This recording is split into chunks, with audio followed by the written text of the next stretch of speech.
So part C. So let's look at the definition of this asymptotic notations. C.1, Introduction to Asymptotic Notations. Yeah. First, let's look at the limits of two growth functions we did last time. Yeah. So now we try to characterize how many possible results, different types of results we can get when we calculate the limits of two growth functions. Yeah. So we consider limit of the ratio of two growth functions. Yeah. So when we write our limit calculation in this way, think about how many different possible results we can get. Yeah. Here I give you a few cases. These four cases. First, the limit is 0. Yeah. The limit is 0. Yeah. Second, the limit is some non-zero constant C. Yeah. Non-zero, C not equal to 0. But it's a constant. Okay, constant C. Yeah. Third, infinity. The limit is infinity. Okay, yeah. But other than these three cases, there is another case, none of the above three. Okay, not 0, not a non-zero constant C, and not infinity. There is the last case. Okay, yeah, because the limit does not exist. The last case does not exist. Yeah. So some of you may argue, how about infinity, right? Yeah. Infinity, we know it's not a number. Yeah. Infinity is not a number. But infinity case, we can describe it. So there is some special behavior we can describe that infinity. But here, the last case, case number 4, the limit does not exist. It's a complete different case comparing with the limit case, comparing it with the infinity case, completely different. Yeah. Later, I will give you example, so you will see, yeah, it is completely different from the infinity case. Yeah. All right. So total these 4 cases. All right. Now let's have some further discussions on these 4 cases. Yeah. Let's look at case number 1, limit 0. Yeah. When we compare two growth functions, the numerator function f of n and denominator function g of n, think about when n goes to infinity, its limit is 0. Can we say f of n grows slower than g of n? Much slower. G of n grows faster than f of n. So here we like to use some abstract concept, order of growth, to describe how fast a function grows. But here, at this point, we do not have order of growth definition. What's the definition of order of growth? Here, we just imagine there is some abstract order of growth. A function grows faster or slower, there should be some appropriate measure to measure how fast it grows. That measure, that hidden abstract measure, here we call it order of growth. Yeah.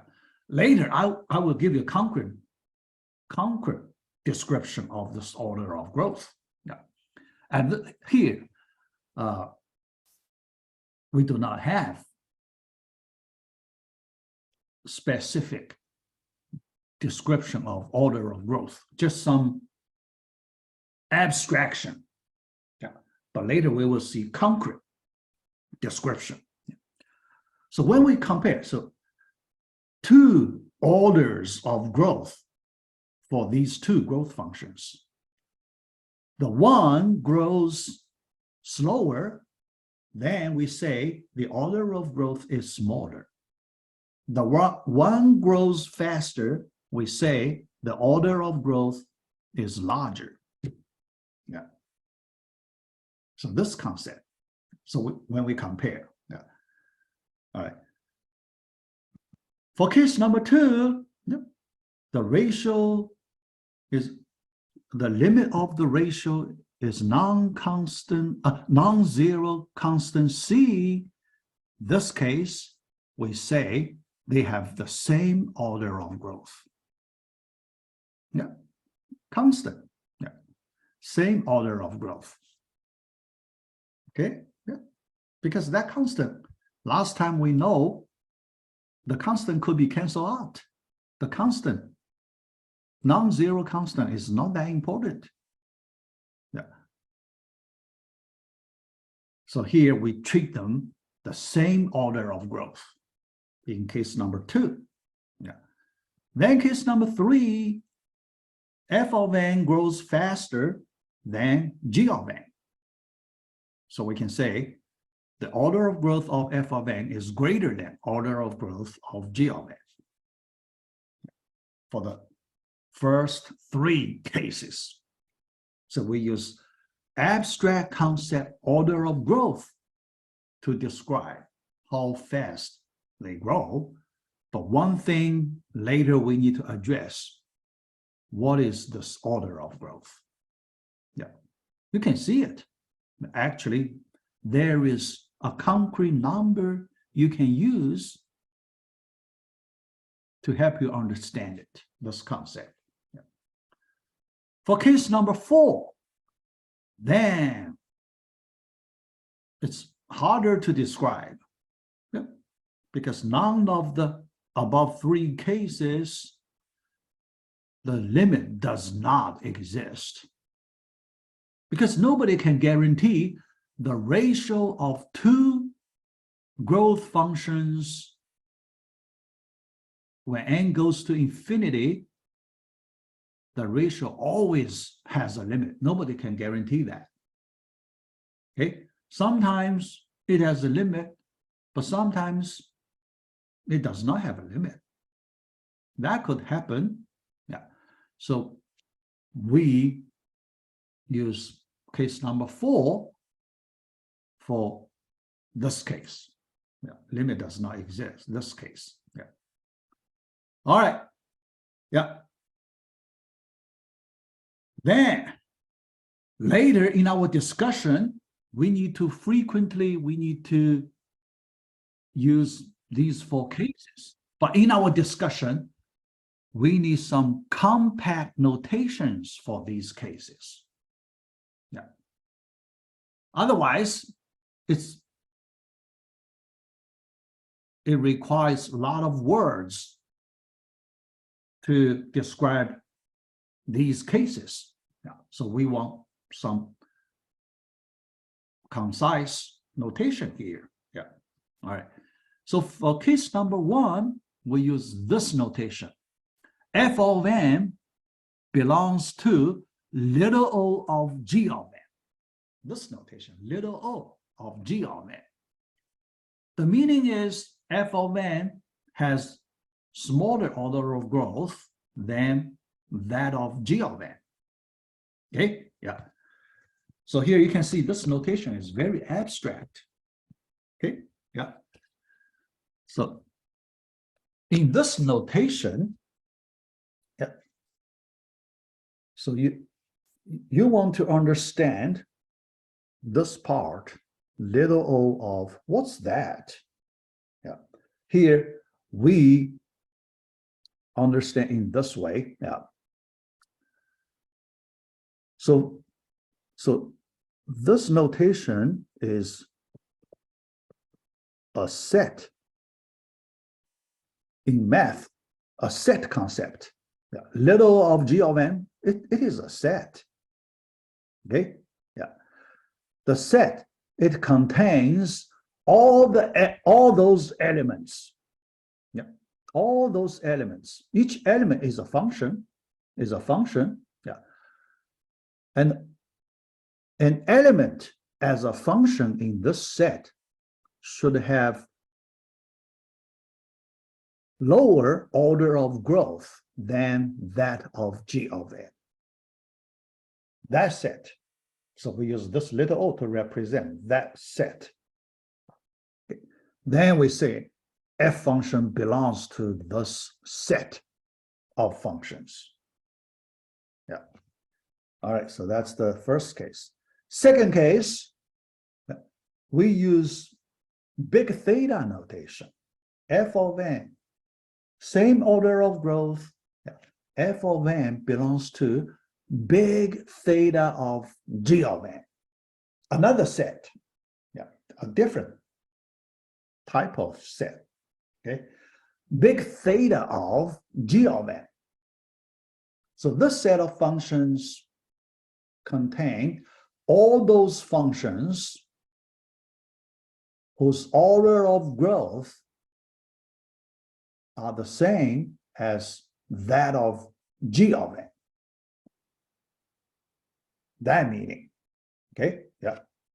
So the big theta of G of n, yeah. Second case. The third case, f of n belongs to little omega of G of n. Yeah. So this time, the functions in this little omega set, they have larger orders of growth than that of G of n. Okay? In this way, when we use these asymptotic notations, we do not need to write a lot of words. Okay? So we write these compact, relatively simple notations, so we understand the meaning. Yeah. We know the relationship between their orders of growth. Okay, yeah. All right. But for case number 4, we cannot write, right? The limit does not exist. We do not know how to write, how to compare the order of growth.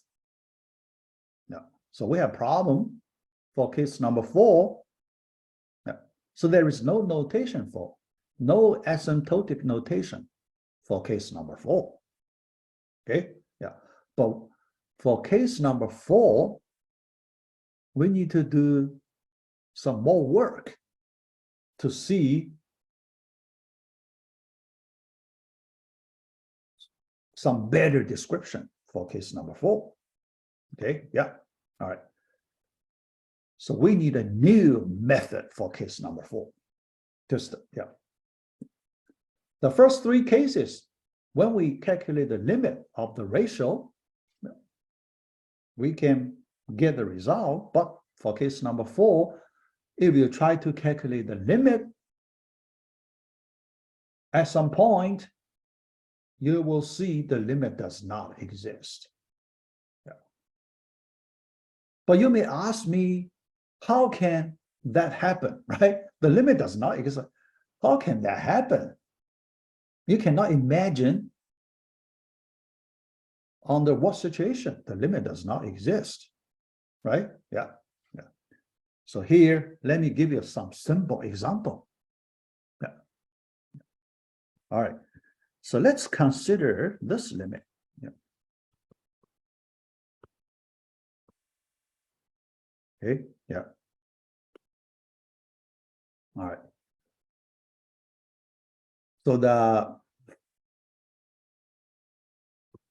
numerator function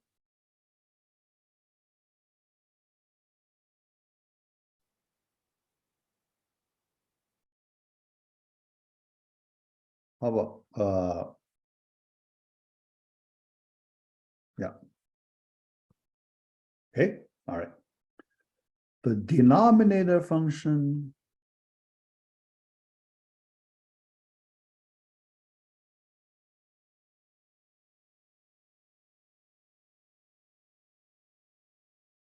okay, yeah. Let's look at this special ratio. Okay, all right. First, let's try to simplify because n plus 1 almost the same, right? Yeah. So if we calculate their limit, the limit will be 1. Yeah. So if we calculate the limit separately, n over n plus 1, we will get 1. Okay. Yeah. So this part we can, we can use limit 1 to replace it. Yeah. So that means we only need to calculate the limit of the first part. 3 plus n over 2 minus. Okay, yeah. Now we want to see what is this limit. Yeah. Then you can see when n is even and odd numbers, this ratio takes alternative values, 2 different values alternatively. Okay, yeah. First, let's look at the even case. Even case. Even case, 3 plus 1 over 2 minus 1. Okay, yeah. Other case, 3 minus 1 over 2 plus 1. Okay, other case, even case. Yeah. Yeah. Then we can have for even case, it's 4, right? Yeah. Yeah. For even case, 4. For other case, 2/3. Then even again, 4 2/3. Yeah. Keep this pattern to the infinity. Is there a limit? 2 different numbers interchange in this pattern. Alternatively, based on the limit definition, there is no limit. It does not converge. It does not converge. This sequence does not converge to the same number. So we say the limit does not exist. Okay, does not exist. Yeah. So that's our case number 4. Okay, so that could happen. Yeah. All right. Yeah. So we need to study. We need to do further study case number 4. And we need to use a different method, different from this limit method. Okay, yeah. So let's continue. Yeah. The method we will use upper bounds and the lower bounds. Okay, objective. Here, even if the limit does not exist, we will not consider the limits. So we can still compare the growth functions, but we will use upper bounds and the lower bounds to do the comparison. Okay, yeah. How to do it? Yeah. So the function g of n is usually a simple, yeah, because when we use asymptotic notation, we like to make g of m, the denominator function, relatively simple functions, yeah, like n squared, n log n. Okay, yeah, yeah, because we can see those functions better. Okay, simple functions, we know how fast they grow, we can see better. Yeah. So usually we choose G function, simple functions. Yeah. But f of n could be very complex. Okay. Yeah. Yeah. So we can consider many different complicated f function. Yeah. It's not the, in math, we know there is complex, special, complex meaning, right? Real, complex, yeah. But here we do not mean that, okay? Yeah. Our functions are all real functions. Yeah. Complicated. So here we get a complicated function. Yeah.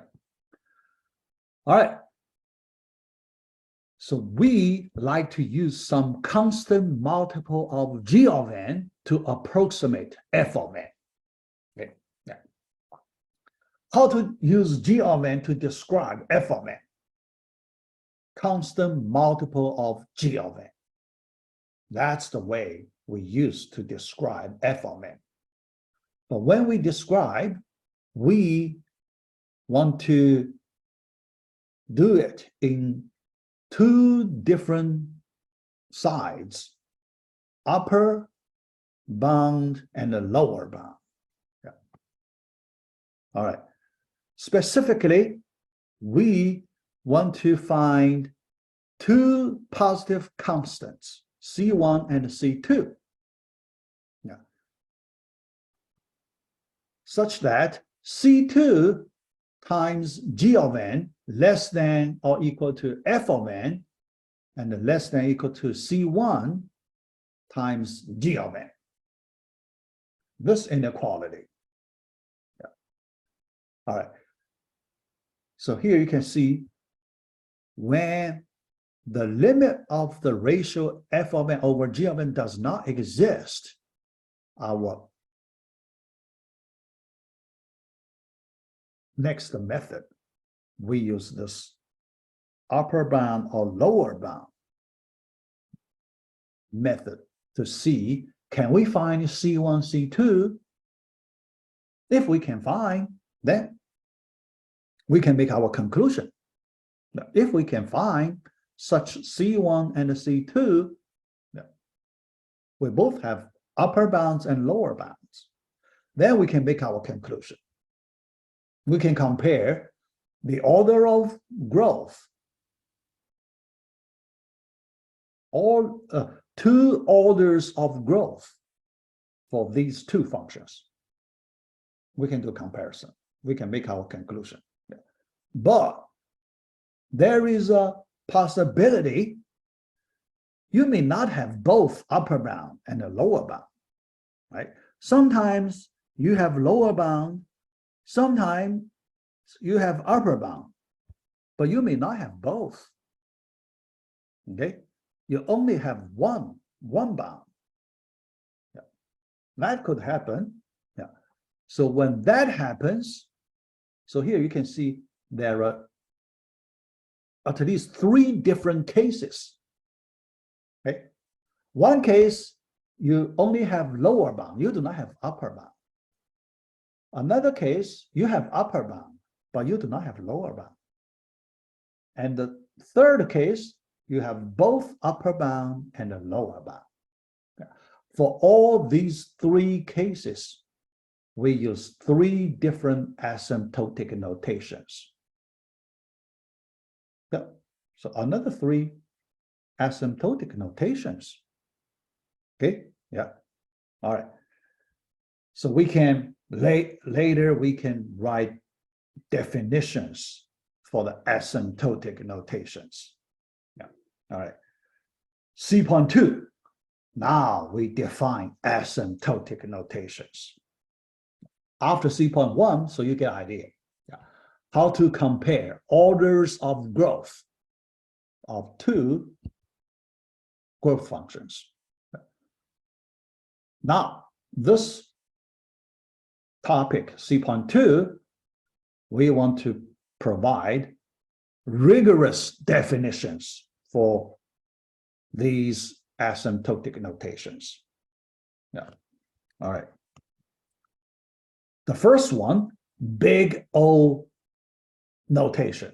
Yeah. Big O. Yeah. So when we write, not little o, you saw little o before, but this time we want to define big O asymptotic notation. Okay. Yeah. So let's look at the official definition of this big O notation. Yeah. All right. For a given function g of n, the notation big O of g of n represents the set of functions f of n, yeah, that satisfy the following condition. There exists some positive constant c, only one, remember, one bound, yeah, upper, lower, yeah, this one we only have one bound, not both. So there exists some positive constant c and some non-negative integer n0. Yeah, here, another. I didn't mention this, the second special number before, but here we need it. Some non-negative integer n0, such that this inequality, we only have the upper bound, f of n less than or equal to c times g of n, when the range for all n greater or equal to n0. Here we add this condition. Okay. Because the reason, so we want to make here, we want to make a rigorous definition. Yeah. So when we consider this inequality, it may not hold all the time. It may not hold all the time. Okay. Yeah. But after we skip a few numbers, yeah, after we pass this line, yeah, this is one line, okay, now n0, so there is a line here. After our variable n passes this line, n0 line, then this inequality always holds. That's the exact meaning. Okay. Before this line, n0 line, this inequality may not hold, but don't worry. Yeah. Even if the inequality does not hold before this line, we do not worry. The reason is simple. Remember, when we compare order of growth, we only worry about the case when n is very large, right? We don't worry about the case when n is relatively small. Okay, so if n is before this n0 line, we treat this n is relatively small. So we do not need to worry because our computer is very powerful. Our computer can handle relatively small problem sizes easily, right? So we have the confidence on the power of our computers. But our computing power has some limit, right? So has certain limit. Yeah. So when the size of n is very large, then we need to worry about our computing power may not be good enough. Okay, yeah. So that's the role of the special n0 number placed here. Okay, yeah. We need it. We need some special n0 number. Yeah. So for this special n0 number, yeah, so sometimes we use another way to describe it. Yeah, the special n0, we say, yeah,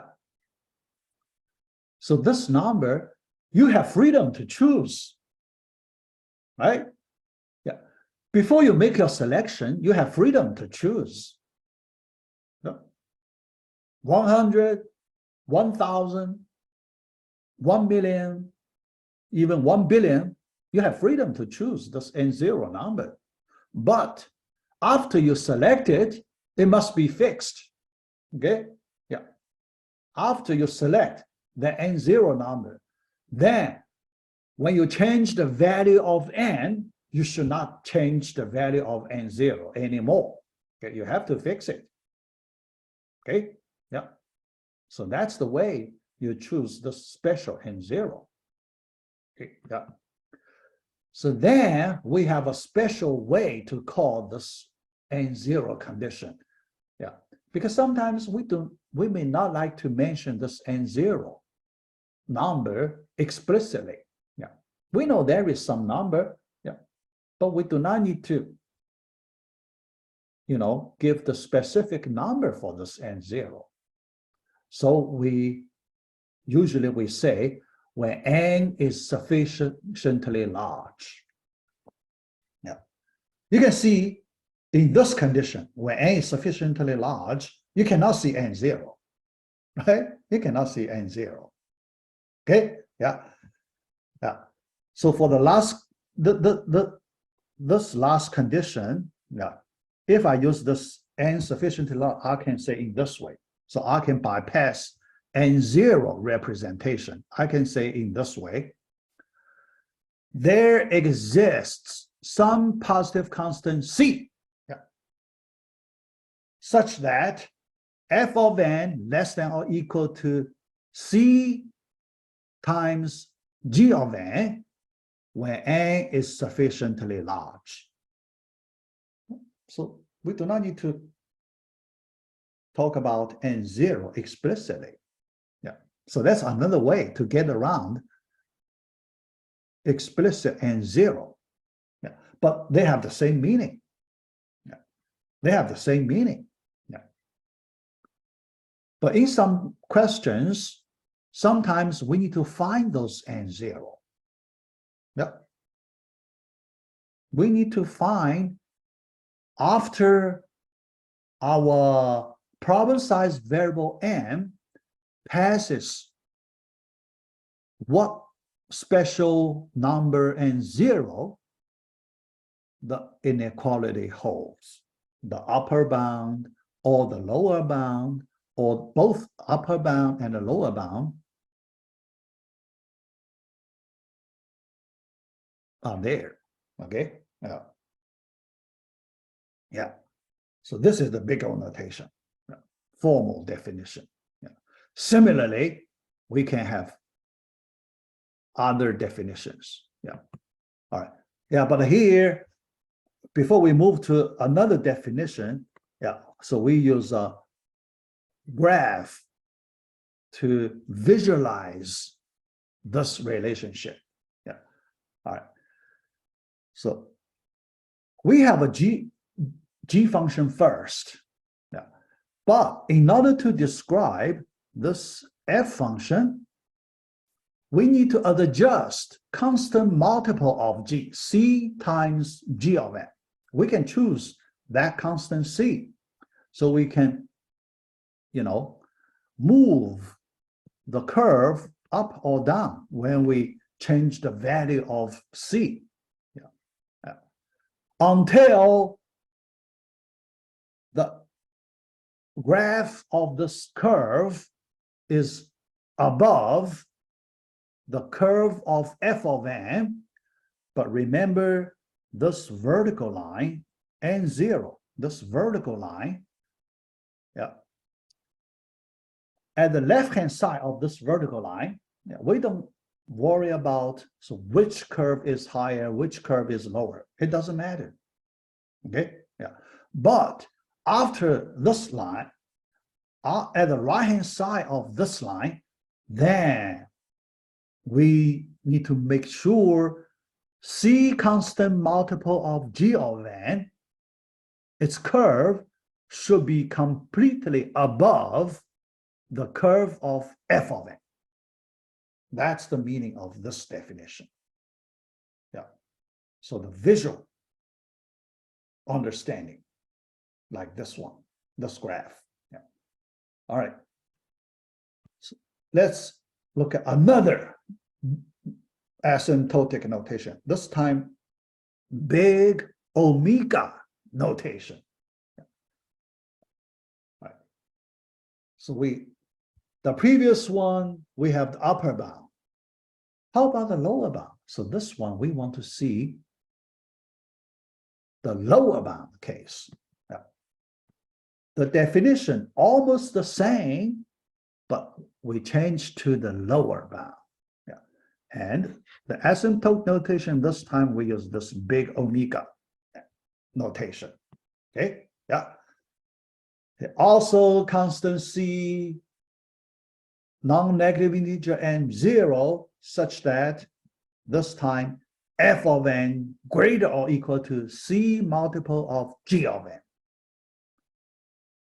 When for all n greater or equal to n0, passing that n0 line, the same as before, yeah, but just for the lower bound version. Yeah. We can also look at the relationship using this graph, but this time we adjust constant C such that C multiple of G of n is completely below the curve of f of n when we need this vertical line, when n passes this n0 vertical line. Yeah. Before this vertical line, even if it's not true, even if the curve is like that, okay, it doesn't matter. Yeah. So we don't worry. Yeah. Yeah. But we want to make sure after certain vertical line, that relationship, that lower bound relationship must hold. That's the big omega notation. Yeah. Big O, big omega. Yeah. Only one side bound. Yeah. Next, we want to see two side bounds, big theta notation. Yeah. So the description similar, this time we use big theta. Yeah. Remember, when we use the limit, we also have that big theta case, right? Yeah. But here in our inequality way, we have the definition for this big theta case. Yeah. But this time we have positive constant C1 and C2, and also non-negative integer n0, such that inequality, two bounds, lower bound C2 multiple of G of n, and upper bound C1 multiple of G of n. Still, n should be greater or equal to n0. Yeah. From the graph, this time we have both upper bound, lower bound, like this. Okay? Yeah. So then we use the big theta notation. Yeah. So here you can see how many notations do we use. Yeah. So far at this point, we have 5 different asymptotic notations, right? Yeah. Big O, little o, big omega, little omega,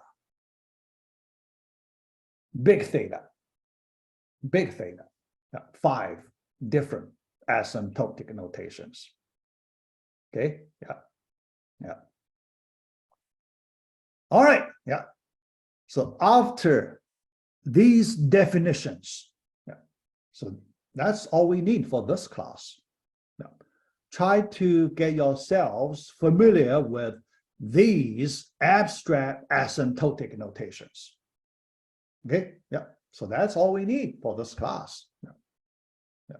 Actually, some of the notations we may use more. Yeah.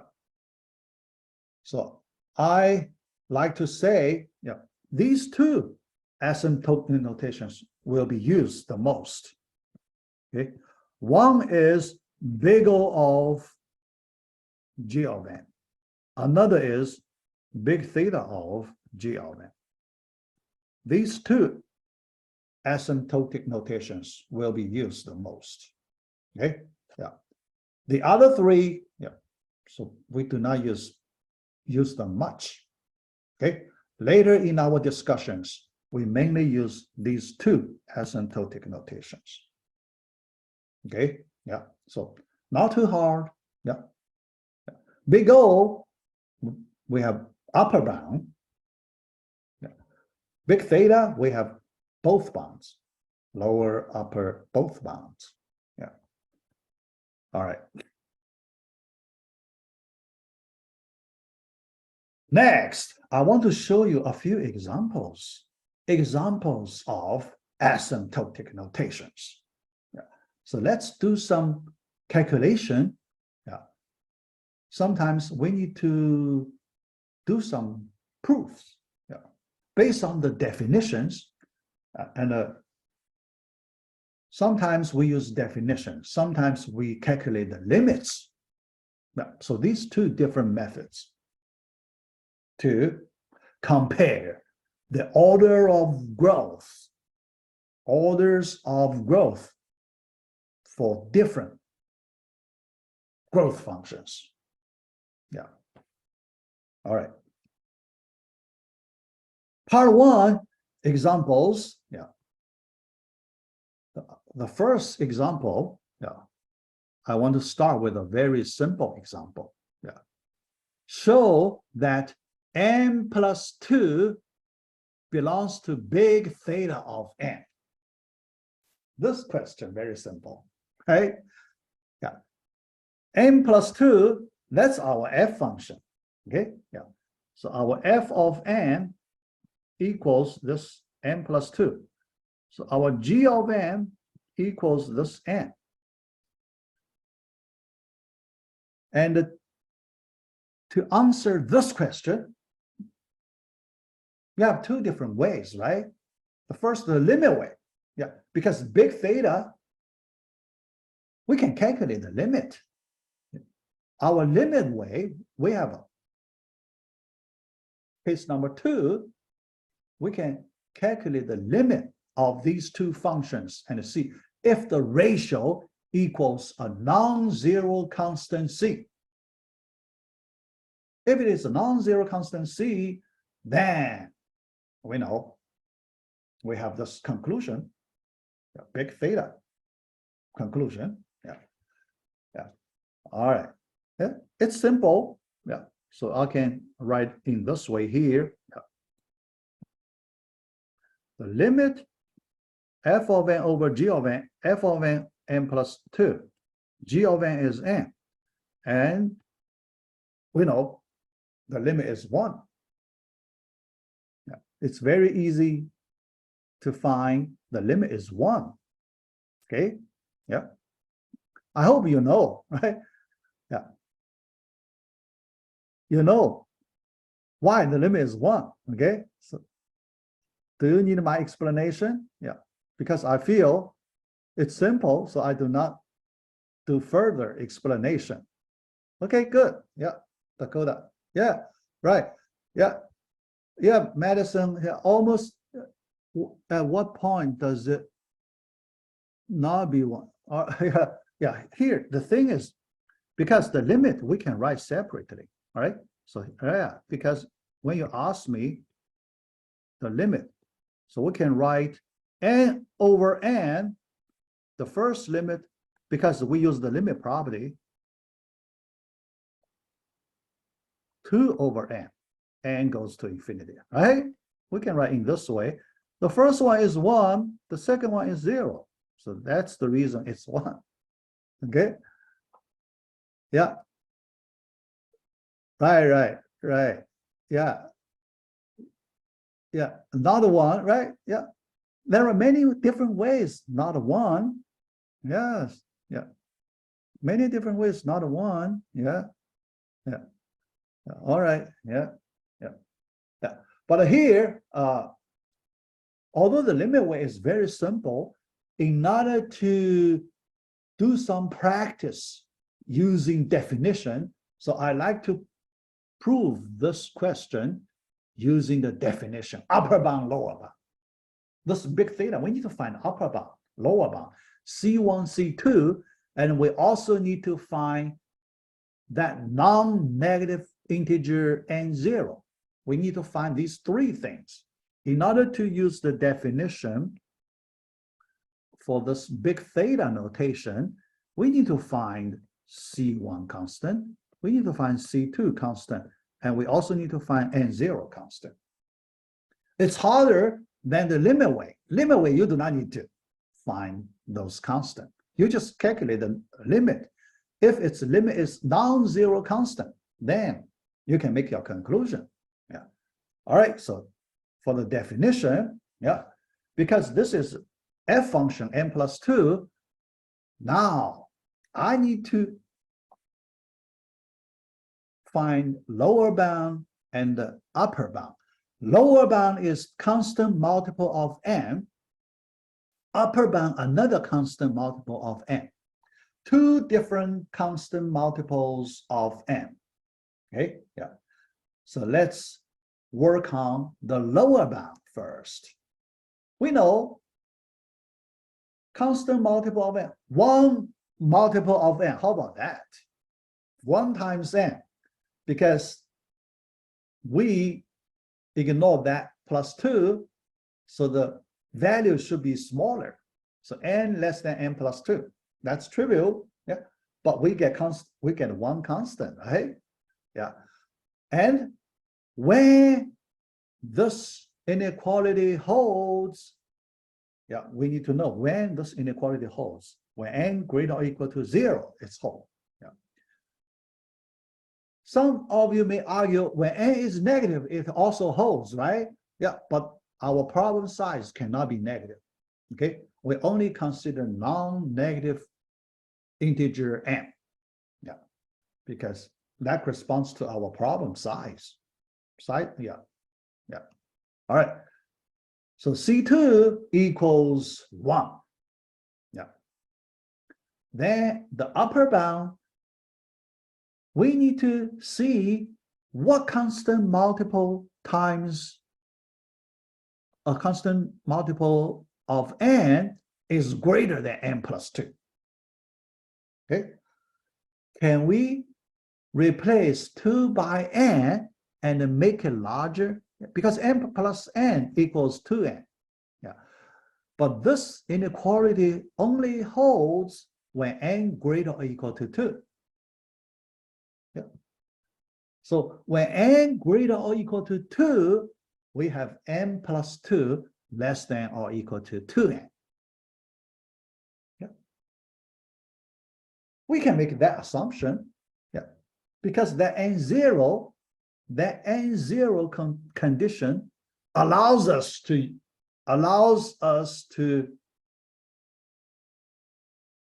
make this assumption, n greater or equal to 2. Okay, so then we have the upper bound, the constant 2, that's C1. So now you can see we have C1 constant, we have C2 constant, but what is the n0? N0 should make us satisfy both range conditions. Now, these 2 must be true. Then n0 equals 2. Yeah. When n greater or equal to 2, then n must be greater or equal to n0. Yeah, both true. Yeah, so we found this n0. Okay, So after we find all these three constants, we can make our conclusion, our final conclusion. Yeah. All right.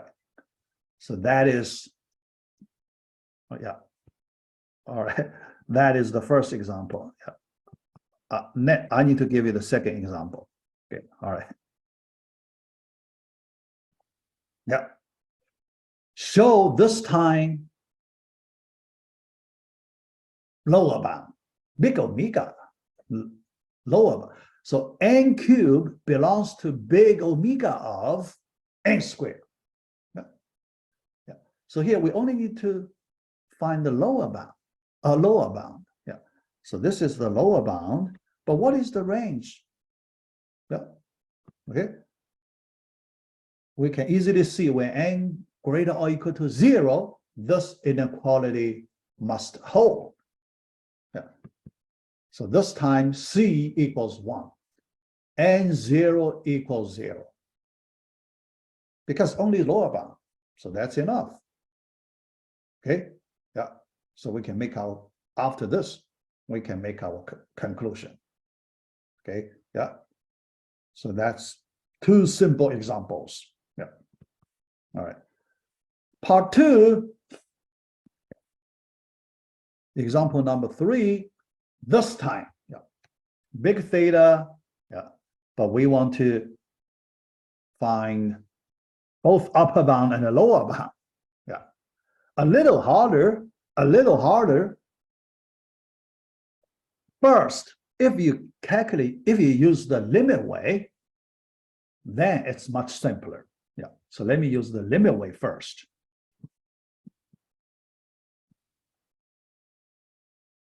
M plus 2 cubed over n cubed. Okay. Yeah. Equals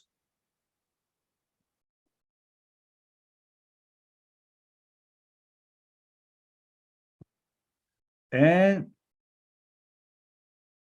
over m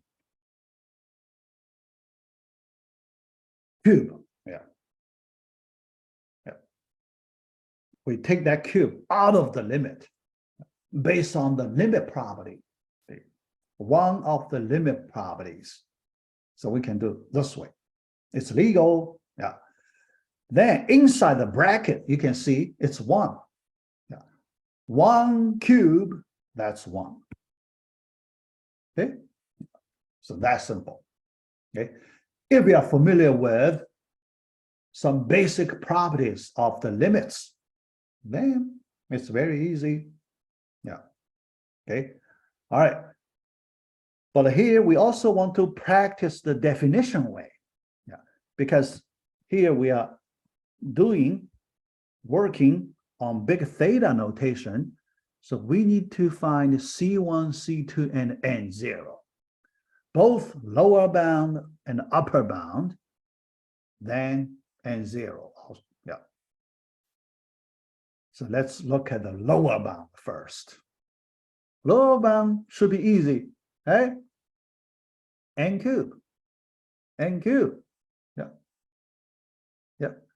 Because both n and n plus 2, they are non-negative integers. Non-negative integers. Then you take cube both sides. It's also true, yeah, when n greater or equal to 0. It must be true. Yeah.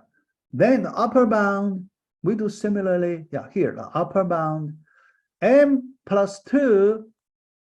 Yeah, here, yeah, C2, yeah, m plus 2, we replace m plus 2 by m plus n. Because when n greater or equal to 2, we can do this. When n greater or equal to 2, we can do this. Yeah. So that is 2n. So 2n raised to cube 8n cube. 8n cube. Okay, yeah. Here, C1 equals 8, C2 1, and N0 2. Yeah. So then we can make the conclusion after this. But here, yeah, I like to point out many students, so my previous students, many students, when they work on this question, they use some hard way, some way, so not, pretty hard. So what they do, yeah, so let me show how they work.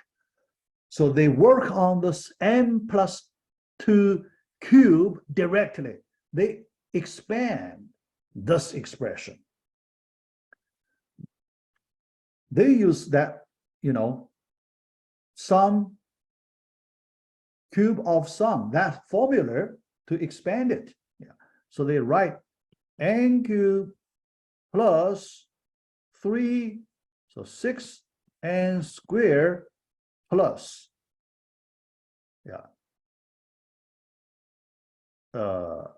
to 18n plus, sorry, not 18, not that, yeah. So 3 times 2, 6n squared.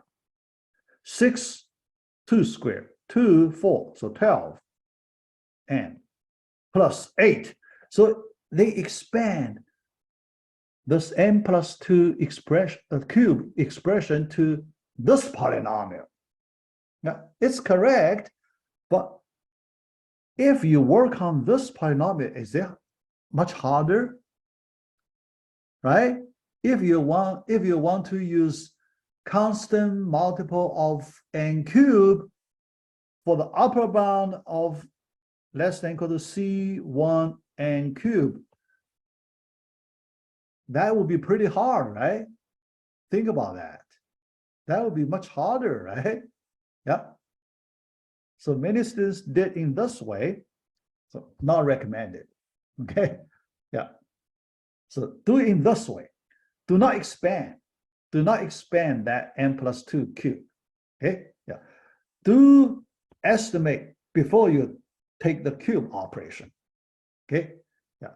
You replace the expression inside the parenthesis by constant multiple of n first. Then you put cube on it. Yeah. Yeah. If you do this way, much simpler, because I remember once I gave a question like, n+3 to the fifth power. I asked them to show it is in big theta of n to the 5th. Then those students who expand, very complicated. How complicated this one is, right? Yes. And after the expansion, you need to find a C1, appropriate C1. That's too hard, right? Yeah. So do not use that expansion way. Yeah, expansion way will make the question too complicated. Yeah. All right. So that's example 2.4. Yeah, this one show that log of n belongs to little o of n. Yeah. Actually, this question, we did a similar one before. And remember, when we learned that L'Hopital's rule example, we did a similar question of this one. Yeah. So here, yeah, remember that discrete variable we need to convert to continuous variable before we can take the limit, right? Yeah. So here, because here we need to work on this little o notation, the only way we can do the limit way. There is no upper bound, lower bound way. Okay, you cannot use upper bound, lower bound way to do little o notation. So you can only use the limit way. Okay, yeah. So we need to calculate this limit. So we change it to continuous variable x first. Okay, yeah. So this limit we want to apply the L'Hopital's rule. Before we apply it, we need to check if it's an indeterminate form.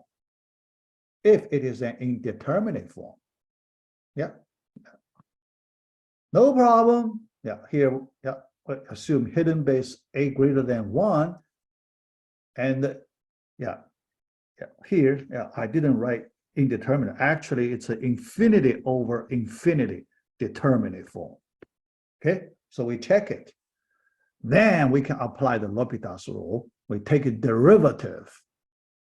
The numerator log base A of x. Now, so we can find the formula.